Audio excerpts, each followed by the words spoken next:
Lieutenant General Sir Adrian Paul Ghislaine Carton de Wiart was a British Army soldier officer born of Belgian and Irish parents. He was awarded the Victoria Cross, the highest military decoration awarded for valour in the face of the enemy in various Commonwealth countries. He served in the Boer War, First World War and Second World War. He was shot in the face, head, stomach, ankle, leg, hip and ear, was blinded in his left eye, survived 2 plane crashes, tunnelled out of a prisoner of war camp and tore off his own fingers when a doctor declined to amputate them. Describing his experiences in the First World War, he wrote, "Frankly, I had enjoyed the war."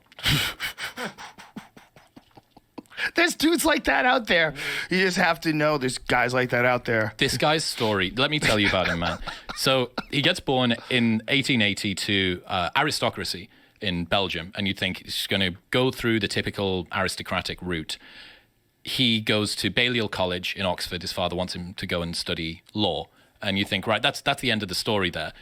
At 19, he decides that he wants to go and see war, sneaks away without telling his father, and literally offers himself to either the Boers or the British. The British take him. So holy shit. He was like, I just want to be in war. Holy shit. His father doesn't know. So he's away in war. He gets shot in the leg and the groin, gets shipped back home.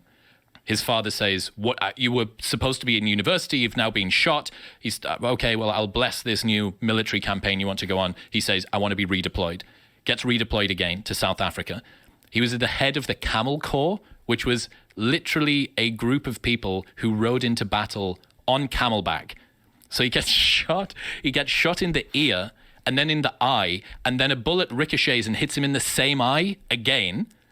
While he's leading these guys into battle, he gets sent back home.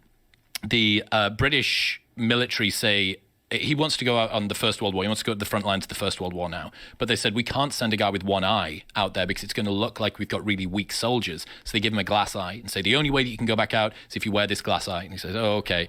In the taxi leaving the hospital, he takes it out, throws it out of a window and starts wearing an eye patch. The first battle that he's in, when he rejoins the army in World War I, a piece of shrapnel explodes his hand, and all that's left are 2 fingers hanging on by the skin of the palm of his hand, and his watch actually embeds itself in his arm too. So this is the first thing that he's encountered again. Goes to the field hospital. The doctor declines to amputate the fingers, so he just rips them off in front of him because he's in so much pain. The arm then has to be amputated. So he says to the guys again, I want to be redeployed. They're like, you are now a one-eyed amputee. I want to be deployed. Battle of the Somme, his next battle that he goes into. There's reports from other soldiers seeing Carton de Wiart running into battle, pulling the pins out of grenades with his teeth, throwing them at the enemy and reloading a revolver with one hand. So this guy is a single-armed killer. During that, he gets shot through the back of the head. Through the head. Doesn't die. In subsequent battles, he got promoted for 24 hours before he threatened to punch his superior and then got demoted again. So he's just like this totally wild dude. Anyway, he goes through this series of different difficult military exposés. He takes over 3 squadrons who don't have a commanding officer. None of them have any communication. So he, this one-armed, one-eyed guy, decides to run back and forth between the 3 different companies, communicating his own orders. Rather than using a messenger, he just does it himself. That was what he got the Victoria Cross for, which is our equivalent of the Medal of Honor. During this time, he shot a bunch more. You think, right, okay, this guy's just led the most insane campaign through the Boer War and the First World War. Time for him to retire. Wrong. 60 years old, in 1940, he gets conscripted and drawn back up to help run secret missions. So one of his first missions, he gets shot down in a fjord going toward Romania. There's a German plane that shot his plane down, circling overhead. Rather than get into the dinghy, because it would be an easy target, this one-armed, one-eyed guy and all the rest of the crew just bob under the water until this German fighter plane runs out of ammunition. That goes away. He finally gets picked up.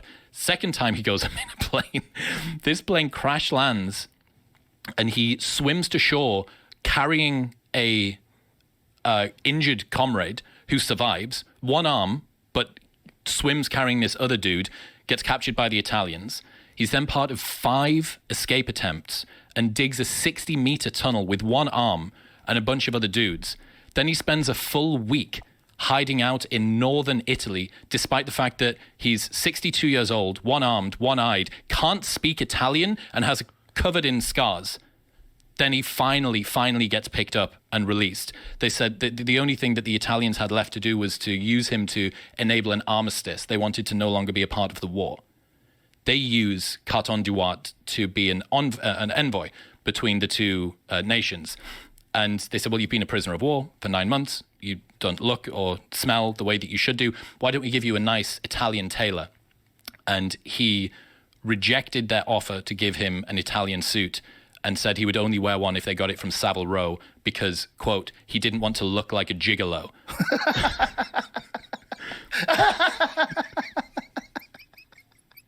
This guy's a human badger.